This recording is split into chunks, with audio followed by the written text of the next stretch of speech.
This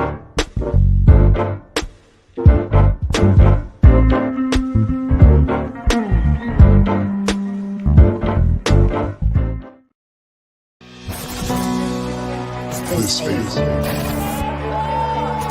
Jay-Z is coming, and she's ready to party. You ready, Nemo? Like a monster. Pre-order now. Jay-Z.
Guys, this is part 2.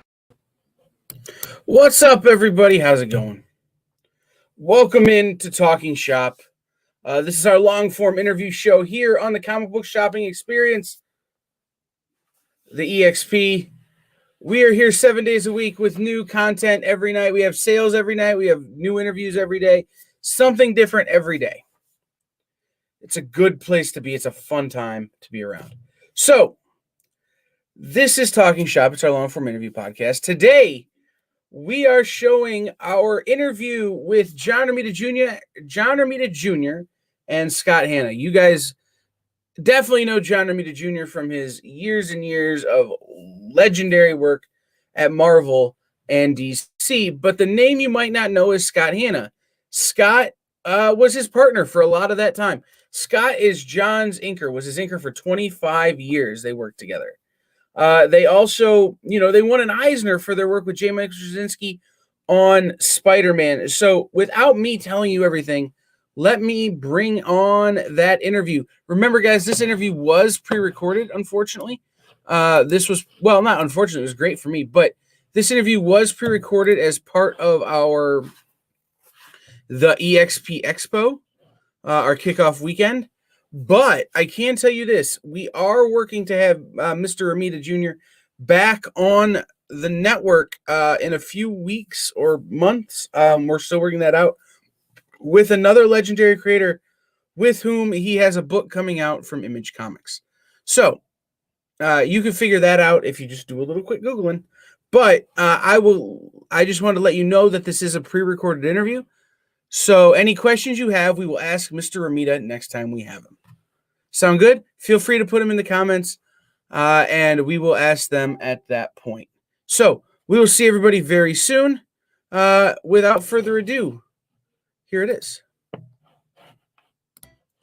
Welcome back in, guys. This is part 2 of day 2 of the EXP Expo, our 3-day launch party for the Comic Book Shopping Experience. We are joined by someone you met earlier today and somebody you met yesterday, 2 legends in the industry.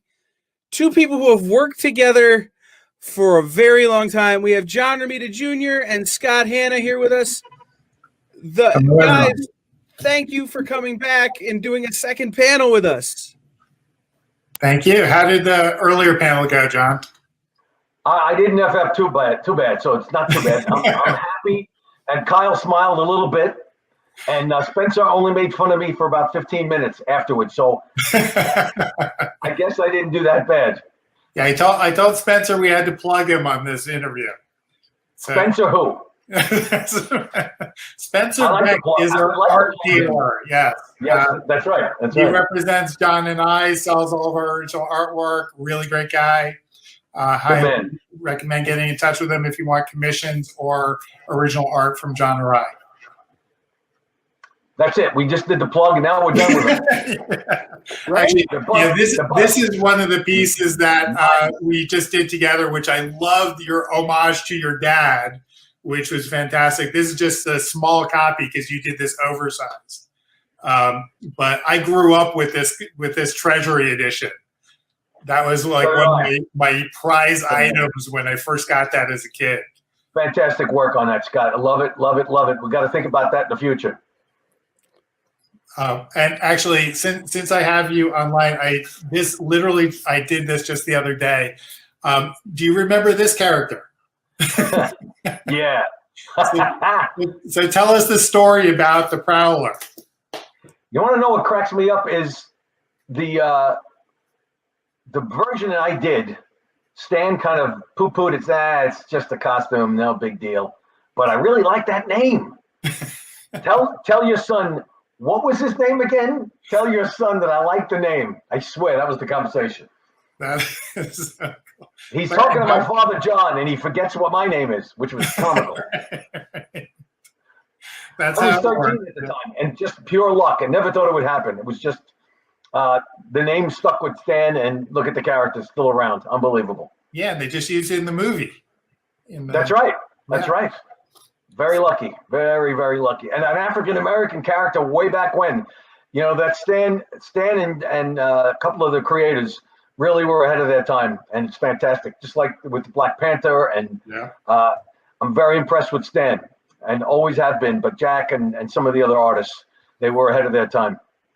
Yeah, I was really happy that we were able to do the last Fantastic Four story with Stan. That's right. That was really, well, actually, I'd done 2 smaller things with Stan, but that was my really first ever time doing a full project with Stan Lee. And it was his last FF. Yes, it was his last FF. So that was actually, definitely. Just in all honesty, Stan's words were, after working with Romita Jr. and Hanna, this is my last FF.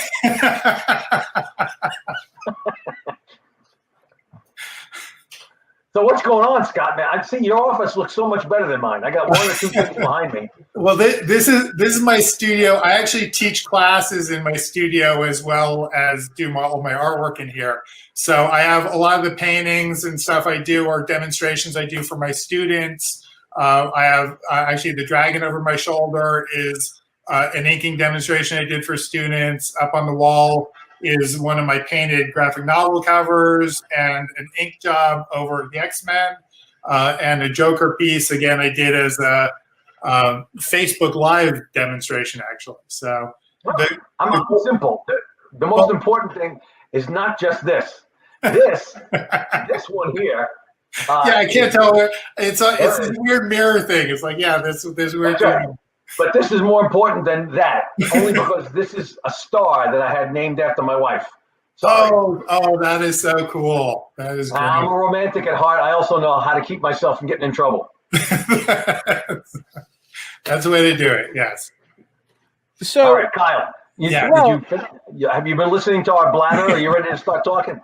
Well, I'm just thinking I'll just take myself out and let you guys go. It'll be the most interesting panel I've ever done. No, because I know what Scott's going to do. Scott's going to start talking about me, and he'll make me talk about him. And I don't know anything about the man. I know he's a teacher, and he's a brilliant artist, which is so, and the answer to one of your questions, the reason why the product we put out was so good, because there's 2 artists on it. And our color artist makes it 3. And everybody forgets, just because he's called ink artist, you forget that it means artist as well, and that's why it's so good quality. And one of the reasons I love working with John is John treats it as a collaborative medium. He knows that somebody's going to take his work and kind of run with it, and he enjoys that and lets us do that. The encouragement I get by having a really strong pencil artist like John say, hey, do what you want with it, or take it further. That kind of encouragement you don't get all the time. I wish you did, but that was the old school way of doing things. But when I started, it stopped being that way. Luckily, John learned from his dad, so you still have that philosophy of, hey, let's do a team effort and come up with something greater than any of us can do individually. Like, I can't tell a story like you can, though I've learned a ton from you. Like, actually, most of what I teach in storytelling, I learned from this guy. So. Thank you. That's nice to hear that, because I can't tell anybody how to ink. But if I tell people how to ink, I have worked with some of the best ink artists in the business in history. I got to work with Scott for a long, long time. I've worked with Klaus for a long, long time. My father inked me. I've been very lucky. And then, of course, Al Williamson and a couple of brilliant artists. So what I can say is, look at the guys that I've worked with and look at the product. I don't know what to tell you other than you need a steady hand. You can't be an alcoholic. You can't be a smoker. Well, I said on the last panel with Jim Starlin and Jamie Jameson that, there are two phrases that we don't hear enough in comics, and it's creative team and art process. Okay. Everybody who touches a page is an artist in some way or another. They're drawing the lines, they're doing the inking, they're doing the coloring, they're doing the lettering. Lettering is an art that's so hard. Absolutely. To get right. So the color artists are now so sophisticated, and yet they're so simplified. Scott and I still have to work on gigantic tables, and we get a mess. I leave graphite marks all over my white walls in this house. My wife wants to shoot me. Color artists are sitting there with this beautiful tablet, little cup of latte, and it just kind of makes me want to scream. But they're painters. Oh, absolutely, yeah. It's fantastic that we get to work three guys as opposed to the way it was a long, long time ago. Yeah, actually, right. one of my favorite color jobs, and I actually tell people that John is tough to color because he's got this amazing mood and setup, but it's not based on like realistic necessarily. He's abstracted to a degree, the form. And for a colorist, you don't want to color him like a real person figure or like a flat cartoon figure. It's this weird combination, which some people get, some people don't. But I loved when Laura Martin colored us on X-Men versus the Avengers. She did and truly she is a painter. She's just a phenomenal painter. And she just made her stuff look so gorgeous. Like she'd do a sunset. And it's like, whoa, that looks amazing. And it just elevates the whole product when you work with somebody that fantastic. And what this does, watching the tools of the trade of color artists now, it does give you the urge to tip your hat to the former color artists who were literally coloring on photocopies and then had to speak to the color separator and etc. They were working with a hammer and chisel, basically, and now they're working with just beautiful tablets and incredible amounts of tools. I remember even when I was working on Batman in my early days, you could only do so many gradations of color on a page because it cost them too much to do many gradations. So it's like, okay, I can do it for the splash pages, but we can't do it for normal panels because it just wasn't allowed. Scott, are you still using pen, brush, and paper, or are you using some tablet work? Can you do? No, I do. So in my teaching, I will use tablets. So I have a small understanding of digital painting and drawing, but all of my comic book work, even if I do blue lines, which is the standard nowadays, I will print out a blue line onto paper, ink it traditionally, scan it back into the computer for the colorist and the letterer, and that way I have an original piece of art. My preferred way is always to get the real pencils, but not many people do that anymore. And even the people who do that don't necessarily get, we don't get to ship it by FedEx every day like we used to, because they're like, oh, it costs too much when they can just send me a digital file.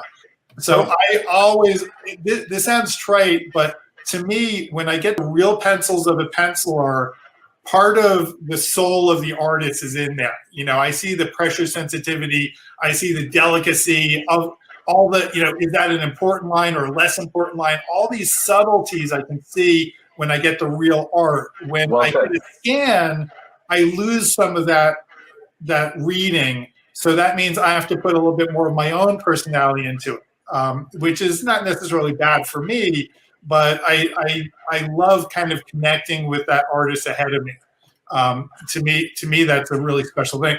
Like I don't know if when we worked together for so long on Spider-Man, that you got to a point where you weren't erasing all of your perspective grid, because you knew I could tell the difference, because you trusted me, I trusted you, I could read your pencils well enough that I was like, why bother with it? This is good. This is part of the process. So Well said. we worked together at it, and we learned to understand each other, so you could trust me in a different way than somebody else who's brand new to you. Well said. Go ahead, Kyle. We want you to join in. I can't offer anything to this conversation other than to maybe point you guys in a direction. And the direction I want to point you guys in is the Eisner that you guys won with J. Michael Straczynski on the Coming Home story in Spider-Man. I got to tell you, in all humility on my end, that title won it. We were a part of it, but that was important stuff that Mike JMS was putting out. Yeah. I do not stand up and say, "Oh, wow, I won an Eisner." Never. I don't think I've ever won an Eisner as a penciler. I won an Eisner as somebody part of that run of books, and I'm very proud of it, because it look at the time that it was part of, and one very important book that was part of that was the 9/11 issue. Yeah, absolutely. I was actually on a panel with JMS, and the panelist or somebody from the audience said, "What's the most important Spider-Man issue of Spider-Man?" And truly, in my mind, yes, I worked on it, but just the team of us, because we were dealing with a totally real event that was viscerally important to all of us, because I lived in New York City for 14 years. You grew up in New York. All of us, it was just such an important thing going on with that issue. And so being part of that, to me, I think is not just an historic thing for Spider-Man, but for me, if I had done nothing else in my career except for that issue, I would have been content, you know, because that was so important and so vital. Yeah, the reactions to that are stunning, and they're heart-wrenching, and they can choke you up. Kyle, the story that goes how JMS got to the story was because when he was first asked about it, he said, "There aren't any words," and that's the main tagline for the beginning of the book. And I love stories like that, because my first reaction was, "No, I'm not going to do anything that capitalizes on this. I'm still crying." And I remember talking to my father and talking to my wife, and everybody said, that's crazy. And then it filtered down how they planned on addressing it. And then I heard the story about JMS. I'm very proud of it, and I'm very sad that I'm proud of it. But that kind of thing won the Eisner, the book. Right. Yeah. And I'm very proud that I was a part of it. But no penciler would take credit for that as an Eisner winner. Sorry. Sure. No, I completely respect and understand that thought process. The reason I want to ask about it is because we already mentioned creative team. The creative team, the three of you plus, I know there were some other people who worked on that book, that series as well, whose names I don't have in front of me, but that creative team was so strong. I don't know that a less strong creative team could have handled this kind of work. Yeah. Well, what was that like? I mean, how did you guys collaborate in that regard? How did the creative team work? Well, the weird thing is that we turned that issue around really quickly too, because we had, it was a real life event. The Marvel wanted to get this out. So I think JMS wrote the script in a weekend or like in a day. Luckily, John and I had worked together for years, so we were used, but the amount of detail that John was giving me on every page and the reference he was using to get all this stuff accurate and realistic. And then Dan Kemp was doing the colors, and he was doing a phenomenal job on, the cityscapes and the opening splash, double page splash we had is just stunning in the impact and the power and the colors and everything. So the fact that we were a seasoned team already, that we had worked together for a while, I think helped tremendously. The fact that we were all pouring our hearts and our guts into this was really important. And it's just one of those things that we happen to be in the right place at the right time, But because I don't think, actually, for Marvel at the time, I did something for the book A Moment of Silence. In that I did a story with Mark Bagley. I also did a piece in the Heroes book, which was also dealing with 9/11. And I believe for both of those books, all of the profit was going to donated to the World Trade Center Fund. And one of my most important stories about the Amazing Spider-Man 36 and those other books is that when we first were doing this, we felt helpless, right? Like Spider-Man felt in the story, that we wish we could help, and we're just artists. What can we do? We can just draw books, right? But my sister-in-law was actually a counselor at Ground Zero for the people digging up the site, and she said it was really tough for her to open up all the workmen at the site, because there are these tough he-men who digging up literal body parts and stuff, and they're taking it out on the family, or they're drinking too much or whatever. And she was there to help. And she said, Scott, can you send me all of your Marvel stuff dealing with 9/11? So I actually sent all my personal copies of Amazing 36 to the Ground Zero site. I sent all my copies of Heroes, all my copies of A Moment of Silence. And she actually said it helped tremendously. So to me, that elevated the importance of that book even more, that not that we were just doing a comic book about an important story. We actually, by our talents or skills as storytellers and artists, we were actually able to give a small little effect and help to the people actually working at the site. So the fact that we can do that with a comic book, to me, that's like what our job should be, And I've had more firefighters and police officers come to me wanting me to sign that book or do military folks. Yeah, so I've had military, I've had firefighters, I've had police officers. One of the things I sometimes do is I'll do badges with their numbers or friends that they lost during the event. So to me, again, that's what else. It's totally the most important thing I've ever done in my career.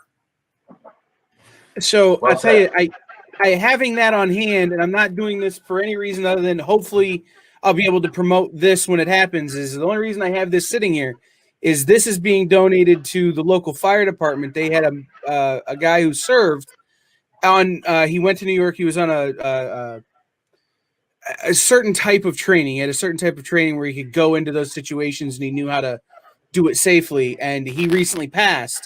And they're doing a fundraiser for his family. And so this was my personal copy.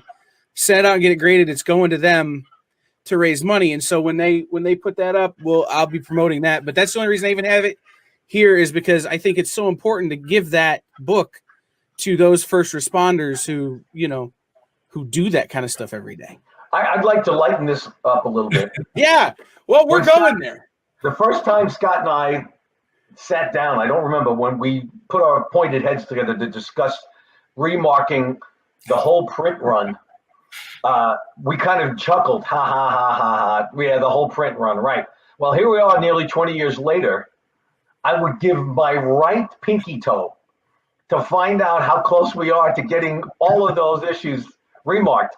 How much more do we have to go? Another 20 years? I would love to know. We've been remarking, by the way, Kyle, to anybody that's listening, and they may well know this, we've been remarking those covers when they come to us, it's blank black cover. And when it gets put in front of you, I can't just sign it and hand it back. It almost seems superfluous. And I want more than just the signature. And that's where Scott and I come in. I'm dying to know what the numbers are, and probably we'll never find out. Yeah, I literally at every show I've ever done, I get multiple copies of that Oh, book. yeah, absolutely. Or sign.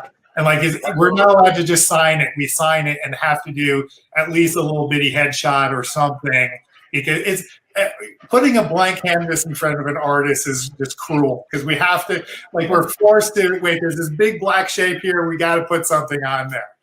Yeah. You know, that's an interesting question for you guys. I know you've both over your career taken commissions from people. What's the most fun you've ever had when somebody hands you a blank canvas? What's something you've done that just sticks in your mind? Wow. You said there'd be no math on this test, teacher. Oh, shit. I can't think. Scott, take it. You're the one that's talking the most anyway. Go ahead. Well, I mean, I just did 2 spectacular pieces that were commissions over John Jr. in that he did 2 homages to his father, which the one I just showed you, which was from the Treasury Edition, and the other one was Amazing Spider-Man 100. And that was just so cool because you captured your father and you still had your personality, your style, and then I got to contribute as a piece to this. And the fact that you now do your commissions at this gigantic size, which just blows me away. It's actually really fun to work that big, but it's just super impressive to whoever gets to frame that and put that up on their wall. Okay. Thank you for saying that, because, yeah, Kyle, if I had to give an answer that I couldn't think of anything else, doing the recreations of my father's covers is a joy in and of itself beyond description, because I get to do work over stuff that I saw when I was a little guy, and how beautiful it was then. It's still beautiful. It holds up. So thank you, Scott, because it gave me, it's the chance to work on recreations of my father's stuff. Yeah. And secondly, for me, I enjoy it when my fans actually give me a challenge, because I've worked on literally almost every minor and major character for Marvel and DC over my 3-something decades, and I love drawing the obscure characters. So somebody's like, do the Creeper? I'm like, cool. It's Steve Ditko design that I think I drew him in the comic books maybe once, but I still remember that character. And he's not like, you don't go on automatic pilot like you do with Batman or Spider-Man. I mean, Spider-Man and Batman are actually a challenge because you try to do it slightly differently than the last 100 times you did it. But I love doing the weird guys, the unusual characters. Actually, I just got a Transformer, a Transformer commission to do right behind my shoulder. And like, I've only drawn Optimus Prime once in my entire career, and they asked me to do commission. So I actually enjoy getting pushed a little bit, getting challenged. To me, that's really fun to say, hey, how do I do this, in a new way, a different way, or take a character that is obscure and make him special to the fan. All right. Speaking of challenges, this goes way back to what I did. I was supposed to be doing the Olympic issue of 1980. I hate to say this, but it was the Olympics. And then Jimmy Carter backed out of the Olympics, so they changed it to the 1,000,001 characters for the sake of 1,000,001 characters. Anyway, since then, the rumor is that the writers say, well, Romita can do unlimited amounts. So I'm doing Cecil B. effing DeMille in every issue I work on, because they say, well, look, he can handle large groups of people. And now here we are. Challenge. I get Brian Bendis, who did 10 years of close-ups with Mark Bagley. He did just 9 panel pages with faces, and he works with me. I get to do X-Men Avengers. I get to do Action Comics, which turns into a group book. Brian, I love you, but I'm going to rewire your car because you put 10 years on my life. So I get the challenge of doing group books, even when it's a single character. Actually, I just worked on Amazing Spider-Man.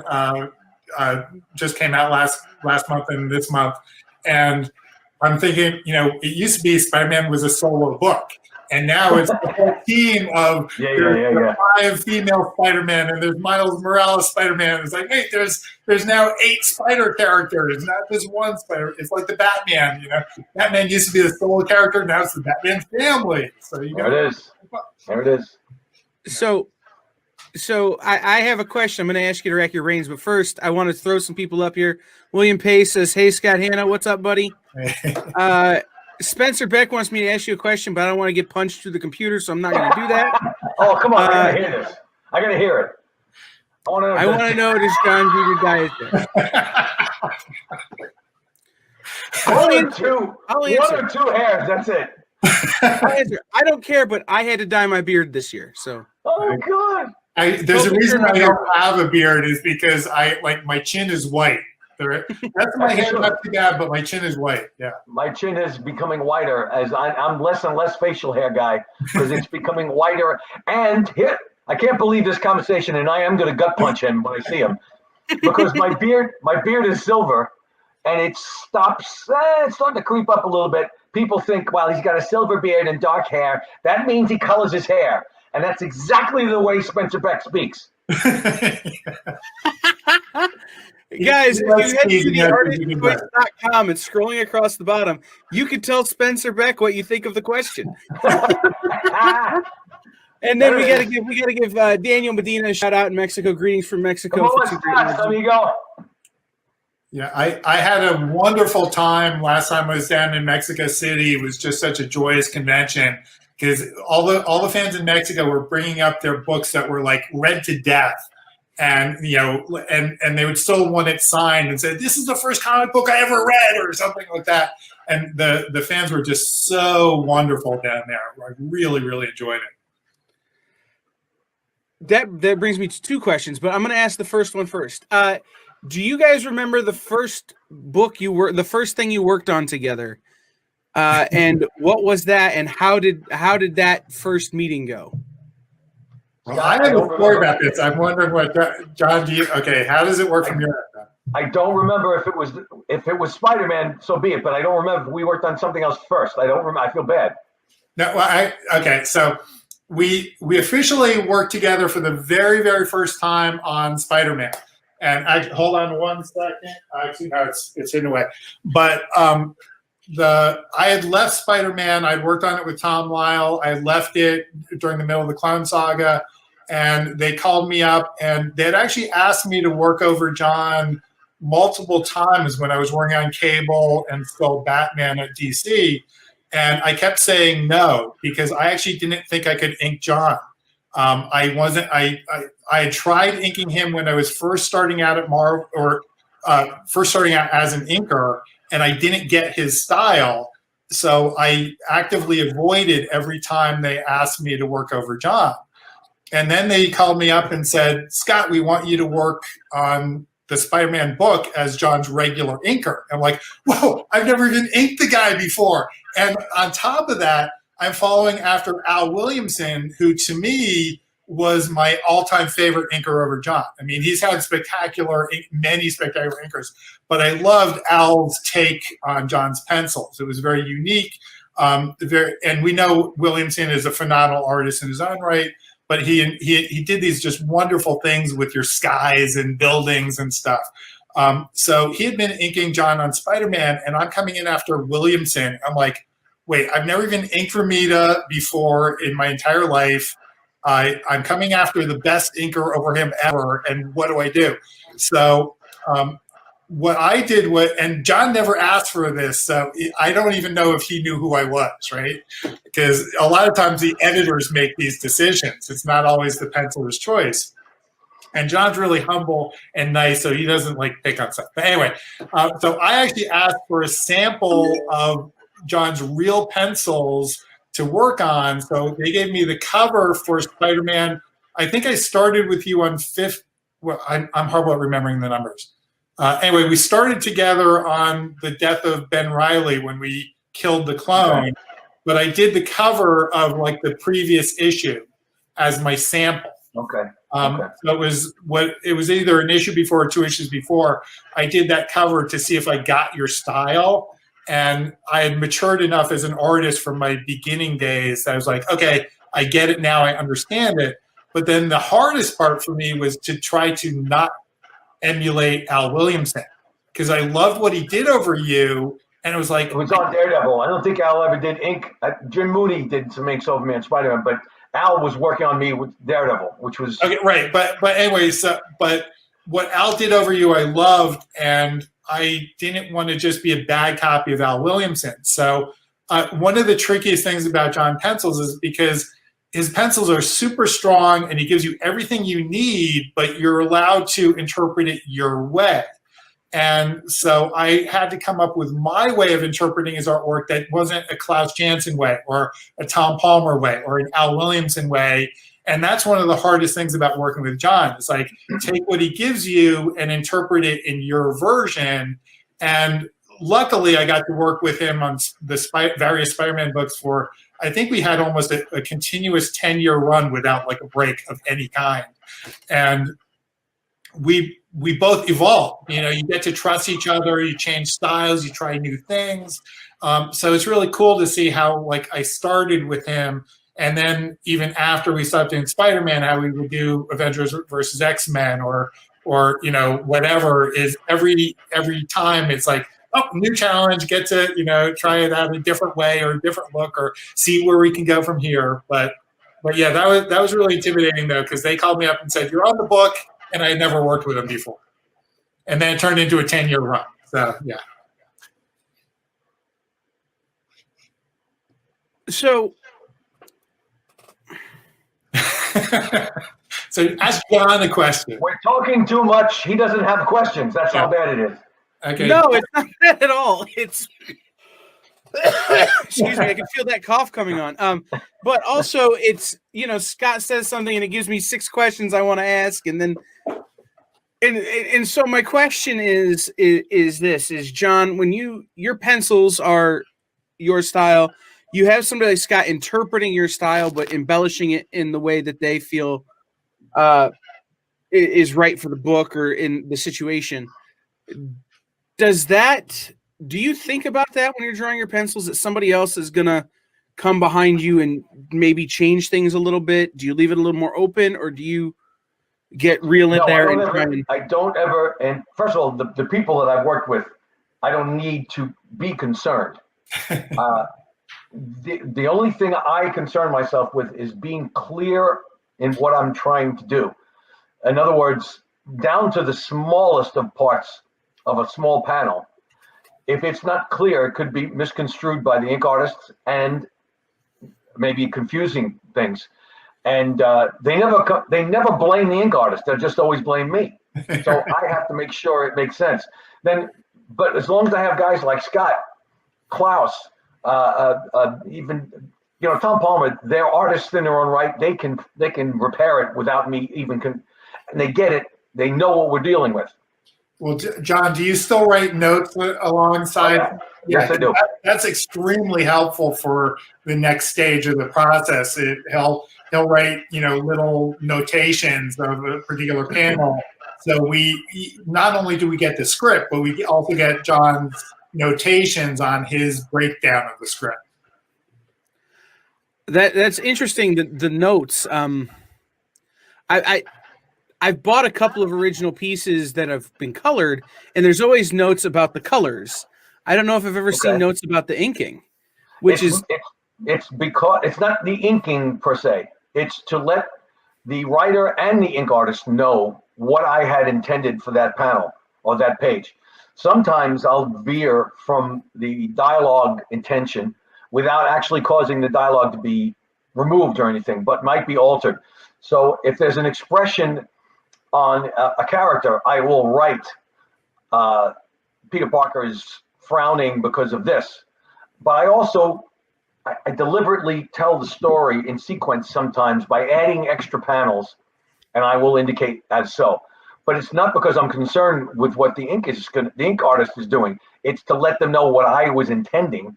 Exactly. And make it easier on them. If Scott wants to throw a furrow on the brow with a little bit of shading extra, I'd like him to know what I had intended for the thought in that panel. Yeah, and it really does help. It's amazing that one tiny little mark can make a big difference in an expression. And if you're not reading that expression properly, having a notation, having the script is extraordinarily helpful to make sure because my job, in my mind, my job is to interpret John. It's not to interpret me. It's to interpret his intent. The more I get his intent, the easier it is for me to get into his mindset and to interpret it the right way. So we have a comment from Chuck Morgan who says, "Hi, John. You're my favorite. You're one of my favorite artists ever. I'm still inking over some of your pencils from a Marvel tryout book, and that Scott's great too." I still have the Marvel tryout book too. And what's funny to me is I was young enough to need the Marvel tryout book when I was doing it, and I probably could have used it. There's a couple of guys that have used it to get their. As a matter of fact, Bagley claims that that's what got him that his samples with the tryout book he used when he was applying to work for the company. That's fantastic. So that's good to hear that. I like to hear that. And it was a brilliant idea by Marvel to do that, showing the grades and the steps. And then we have a comment from Anthony Vito. I'm going to read it the way I think he meant it. "I wish yous were on ASM again." Hey, Vito, Kumba. I actually would love, listen, never say never again, but I would love to do Spider-Man someday. That would be outstanding to go back. I would love it. Yeah, and Spider-Man has always been, well, my two favorite characters have always been Batman and Spider-Man, but I've spent longer on Spider-Man by far than any other character. And it's such a rich character with such great villains and so much potential that it's literally a joy to work on that character anytime I get the opportunity. And to do something like that with John would be like even more spectacular because, again, now I'm in trouble. I'm in trouble with DC now because of what I just said. Oh, yeah. Well, I work for both companies at the same time. I'm a freelancer. Yeah, I'm not offending anybody. It's okay. I talked to Kyle about doing Doctor Strange a couple hours ago. Always wanted to do Doctor Strange. Always wanted to do Wonder Woman. These characters have always wanted to get back in. And listen, there's no mystery to this. I would love to do Daredevil again because of how much fun I had doing Daredevil. Yeah, and Daredevil is actually one of those characters that I've always loved the characters, but I very rarely touch the character. I think I did like 6 issues in my entire career, which is, for me, that's a really small amount. And whereas you had a really big impact on the character. That Man Without Fear book with Frank was as much fun I had so much fun on it, and I enjoyed it so much when it came out that they just sent another release of it, hardcover, and I opened it up and I look at it and I say, wow, between Al Williamson and Frank, this is a good product. I'm really proud of that. So the Daredevil character to me is as iconic as the Batman costume because of the horns. That's great silhouette. One of the best silhouettes of all time. Daredevil and Batman. Yeah. So, and then we just got the question, and I think we just answered. If you were to collaborate again, what comic would you like to work on? That's an easy question. I would do anything to work with Scott on Spider-Man again. I would, but that's got to be at the right place and the right time. Oh, yeah. Spider-Man, of course. Just because I see how. Listen, Scott hasn't lost this. Scott, turn your head. I don't want anybody hearing this. Scott hasn't lost a step, and he's 85 years old. He looks like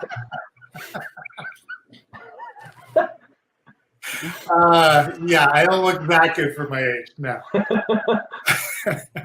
We would both love to try it again someday. So never say never.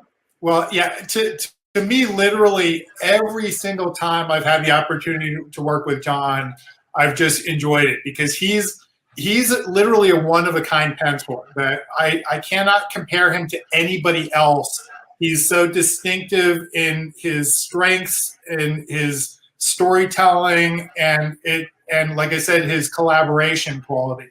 The fact all those strengths together means that every single opportunity I get, I'm ecstatic. I'm like, I look forward to pages saying, wow, I get to have, I mean, I have fun in my job every day, but I really get to have fun when I see Romita Jr. pages on my tabletop. And the fact that we usually still work together in real pencils and real inks. So I get to touch that real paper that John was working on. To me, that's getting to be a rarer and rarer pleasure. Thank you, Scott. Nice to hear that. So again, anytime I get the opportunity to work with John, to me is great. But yes, Cyberman is iconic. That I think we made together a really big impact on the history of the character, and to add even more to that history would be, but again, right time, right place, whatever, Amen. My philosophy in comics is I've been around for so long. If it's meant to be, it's going to happen at some point. We can't control it necessarily. It's just, you stick around long enough, it will come to you, Amen. Well said. So, as a not getting into the weeds question, you talked about visiting Mexico for a convention. What has been in your career your favorite comic book convention, or what's one that you've maybe been to once and would love to go back to again? We're all looking forward to when we can go back to things. I got to start that one because I hate to interrupt you, but this is so clear in my mind. Sao Paulo, Brazil. I have never encountered a convention that size, run that well, and people so sweet. Now, all the conventions I've been to, people are sweet. But to have something this size, continent-wise, everybody from all over South America was coming in, and there have been the different shows in the different countries. But my wife and I enjoyed Sao Paulo so much, stunningly. And I would do it again in a second. We were about to, but things changed with the virus. And the next time we have the opportunity, I will jump at the chance.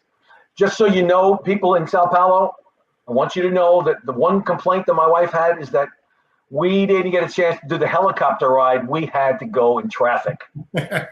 And Frank Miller got a chance to use the helicopter. Sorry, you got to please the wife next time. You got to put us in the helicopter. It was a 2-hour drive cross city because of our hotel being where it was and the convention center. And we sat in traffic. Now, being New Yorkers, it wasn't a problem. We were used to that shit. But that's my one complaint. But I loved every second of that convention. 350,000 people for the weekend, 4-day weekend, something insane.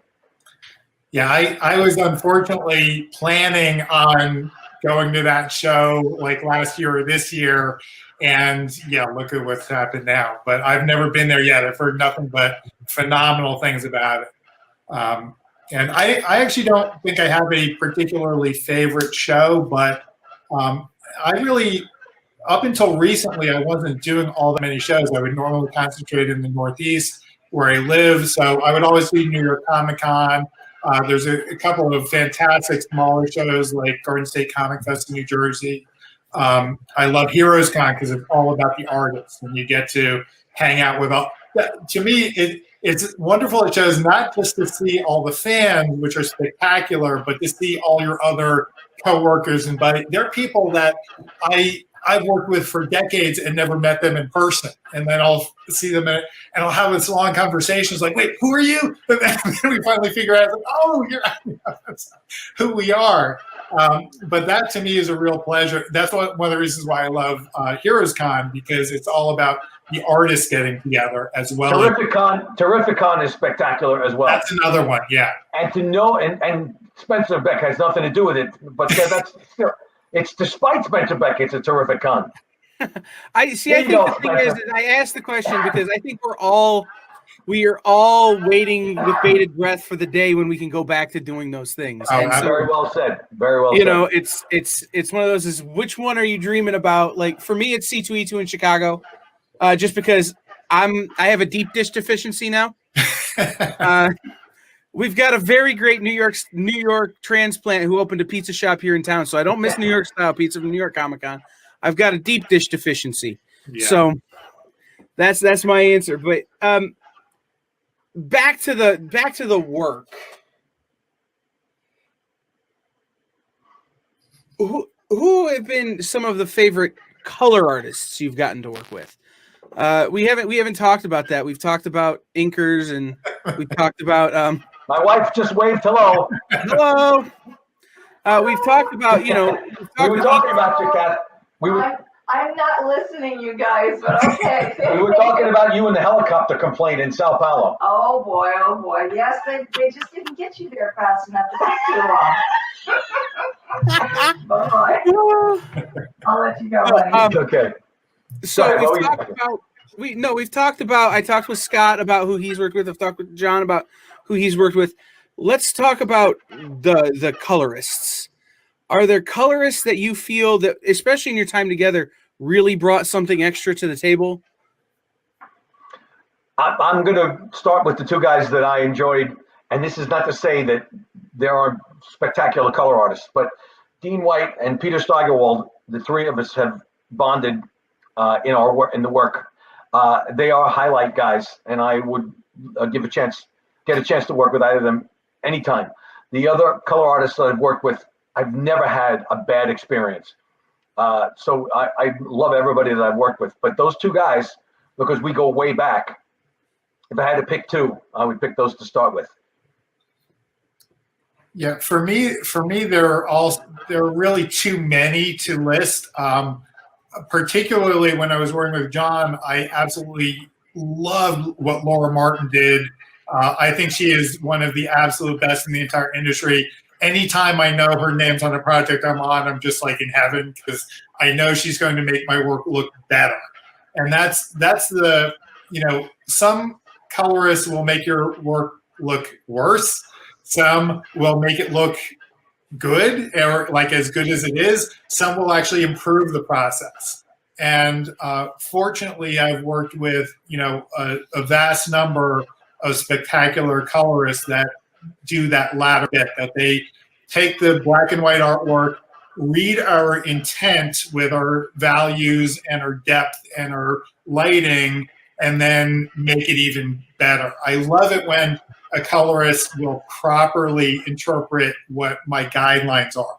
Like I'm an old school inker, so when I do a line weight, it should be telling the colorist, oh, the light source is here. Or if I'm doing, particular things with depth or texture, I want them to understand that and read it. And colorists actually get a lot of, they have the worst pressure of everybody because they're the last person in the line, and they're frequently told like, oh yeah, do the whole book in a weekend. It's like, oh, come on, how do you do a good job under those circumstances? So when they have these horrible deadlines and they still manage to pull off a great job, is just spectacular. And so I don't blame them when sometimes they have to rush it. It doesn't look spectacular. Sure. But when they can pull it off, and there are certain people, when you hear those names, it's like, oh, I have nothing to worry about. And to me, because I do painting and I understand color really well, frequently you get in your head a particular idea of what you think is going to be on the page. And sometimes I've had some colorists read me exactly and do exactly what I had already in my head. And sometimes the colorists will go in a totally different direction.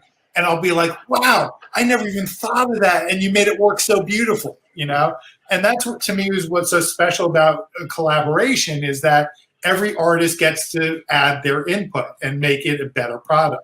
Yeah. All right, perfect example of the great experiences I've had recently.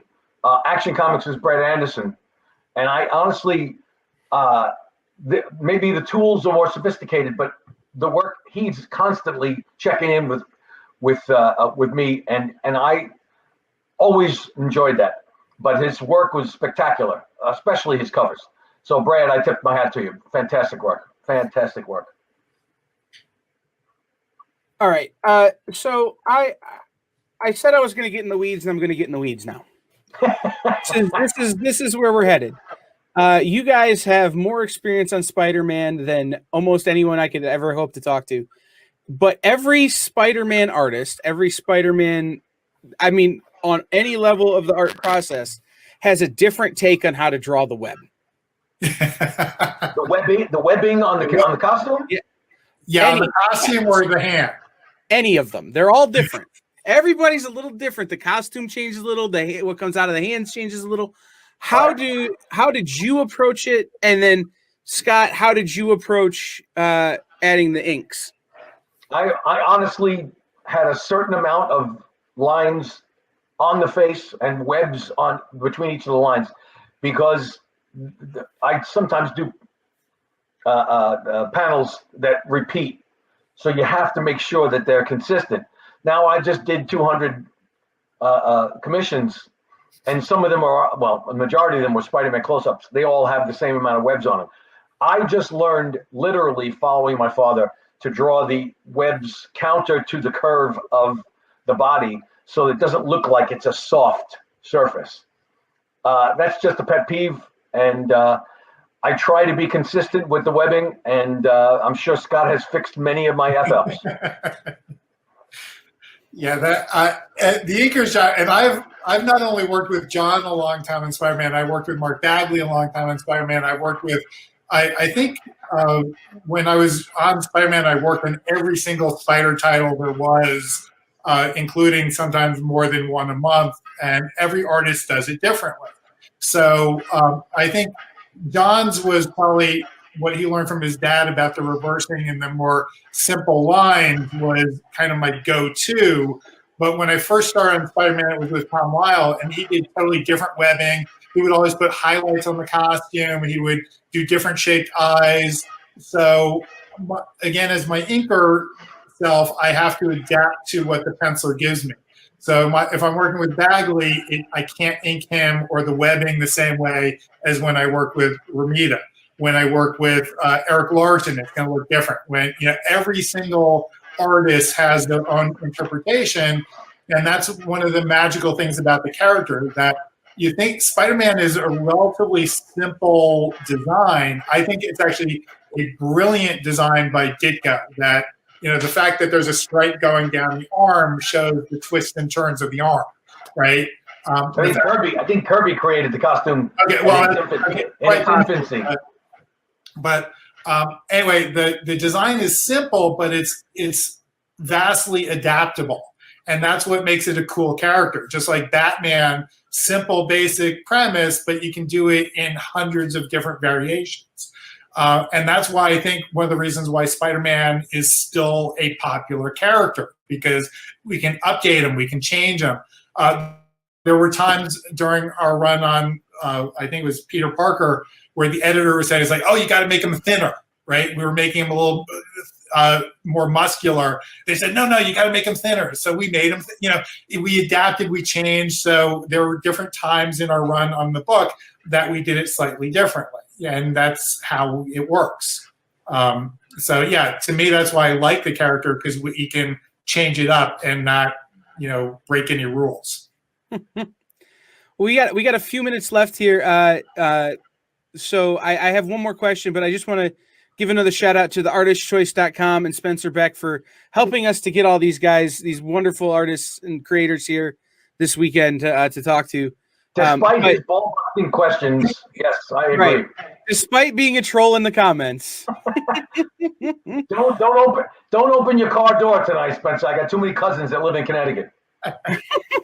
And I will tell you guys that Spencer Beck will be appearing on a show on our network on Thursday with Nick Barucci and Will Gabrielle talking about original art and talking about these wonderful creators. So make sure you tune in for that. But I got to do my job, otherwise I'll get in trouble. So, so let's go back one more time to the working together. Was there ever a time where one of you had to make a phone call to the other and be like, really? What are you doing? I never called Scott about that. If anything, I've called him to compliment him. Never had to do that. Excuse the expression, had to. I don't think I've ever called any ink artist. I've been very fortunate. Like I said, I listed the guys I've worked with, just like the guys I've worked with as writers. I have been blessed with some of the great artists that would work with me. No. Scott doesn't need to have anybody call him on anything. He's brilliant. I think the only thing I ever met one time, because I'm married to a fashion designer, I think I mentioned to, and John is, by the way, fantastic at doing. I know where you're going with this. Go ahead. Go.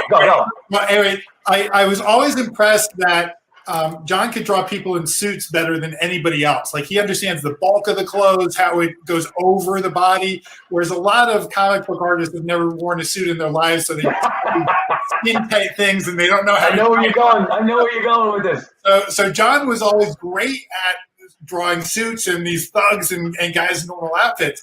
But because my wife's a fashion designer, I had to call John up. I forget whether we did this in person or on the phone. And I said, John, I hate to say this, but suit cuffs do not have just one button. Men's suits always have at least 3 buttons. Usually, the better quality have 4. And True story. On that, he fixed it, and I've never seen him do a 1-button anymore. He always does at least. That is the damn truth, and he's right. And it was at first I said, I can't believe he's calling me on this, and then I ended up. I swear to God, I went and looked at my suits in my closet. And he's right. I had 1 button on one suit because I was in a bar fight and it got ripped off. I'm kidding. But perfect example, and it is he's right. 100% accurate, that story. But also, it's because I knew John would care because he actually does use reference and he uses, he looks at real things when we're drawing stuff. It's not just, we don't just make this up out of our head. We actually, pay attention to the real world. And again, there are some pencilers I couldn't say that to. Not that I ever needed to say anything to John, but the fact that he was willing to listen to the inker and about this minor little thing, and he immediately fixed it. And like I said, I think he's fixed it the entire rest of his career because that was just this tiny. So yeah, in 20 years of working together, I mentioned one thing, never had to, and again, I didn't have to mention that. It was just one of those things that I knew he would appreciate the feedback. Great story. Yeah, those are the stories that people love to hear. John Romita didn't know how many buttons were on a suit. That's the only mistake he ever made. Like, those are the stories people love, right? Hey, listen, if you're gonna F up, it might as well be buttons on cuffs. Right? I mean, it's better than the story of, he forgot to put the web on the suit the one time. Wait a minute. Here's a great story. The greatest mistake ever made that I ever saw was by Jack Kirby. There is a close-up splash of Mr. Fantastic with his stretching arm going right at the reader. Right. On a splash page. And it's the wrong hand. He had 2 left hands. And what's funny is the backhand of Mr. Fantastic is so far in the background, you wouldn't have paid attention to it normally. But my father was the editor on it, or I forgot what made, and he said, "What do you see wrong with this splash?" And I didn't notice it until he pointed it out. But it's so glaring. It's 2 left hands. It's comical. Hey, one of the great all-time mistakes. With his hand around. Yeah, that's it. Yeah, exactly. All right, we got just a couple minutes left. Ron Lim is patiently waiting his turn here. We got another legend coming up next. Ron Lim is a patient man. Ron, how are you, boss? Glad to hear it. Let me bring him in. How's your wife and my kids? Hey, Scott. Hey, John. How you doing, guys? Good to see you, Ron. It's been way too long. Yeah, no doubt, for sure. All right. You. We'll get going. Let you take Real quick, guys, tell us where people can find you, what you got coming out here in the last minute or so, what you got coming out, where people should be looking for you. Go ahead, Scott, because I don't have anything I can talk about. I already mentioned it a couple hours ago. Okay, I'm working on Amazing Spider-Man, Werewolf by Night, working on Savage Avengers for Marvel, just did the fantastic Generation Shattered for DC with Ivan Reyes, which actually John was part of that too. Really wonderful story and group effort of all the teams on that. You can find me on Facebook or Instagram, and you can find our artwork at theartistchoice.com. Beautiful. Well said. And then John talked about it earlier. He's got a book coming out soon with Howard Chaykin, hopefully. We've got some other stuff that he can't talk about, but you should be watching. At John Romita Jr. on Instagram, at Inker Scott on the social medias, Inker Scott 1, and theartistchoice.com if you're interested in their original art. Guys, thank you so much. It's been an honor to meet both of you. This day, I'm just kind of shaken. Like, I've gotten to talk to so many greats, and I've got another one coming up that I'm so excited to talk to. This has been 12-year-old Kyle. His head has exploded. So we will. Our pleasure. Trust me, our pleasure.